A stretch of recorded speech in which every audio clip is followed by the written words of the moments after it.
కొత్తగా అమరావతి జిల్లా ఏర్పడుతుందనే ప్రచారం కూడా జోరుగా సాగుతుంది.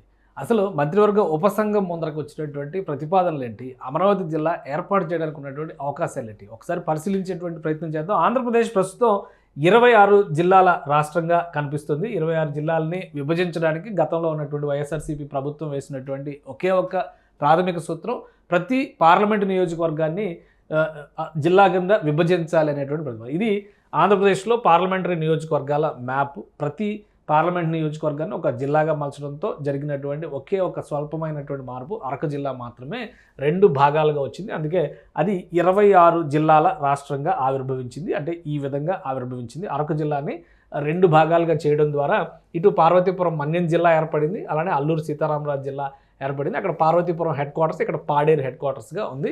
సో స్వరూపం పరంగా చూస్తే 26 జిల్లాల నైసర్గిక స్వరూపం ఇది. ఇందులో ఆంధ్రప్రదేశ్ రాజధాని అమరావతి ప్రాంతం ఈ గుంటూరు జిల్లా, కృష్ణా జిల్లా, విజయవాడ జిల్లాకి మధ్యలో ఉన్నటువంటి ఈ ప్రదేశంలో ఉంది. ఇప్పుడు దీన్ని ఒక జిల్లా చేయడానికి ఎంతవరకు పాసిబిలిటీస్ ఉన్నాయి, ఇందులో ఏ ఏ నియోజకవర్గాలు రావచ్చు? 83, 84 ఇక్కడ నుంచి ఈ లిస్ట్ను మనం గమనించాల్సినటువంటి అవసరం కనిపిస్తుంది. ఈ 5 నియోజకవర్గాలు మోస్ట్ పాసిబుల్ కాన్స్టిట్యున్సీస్.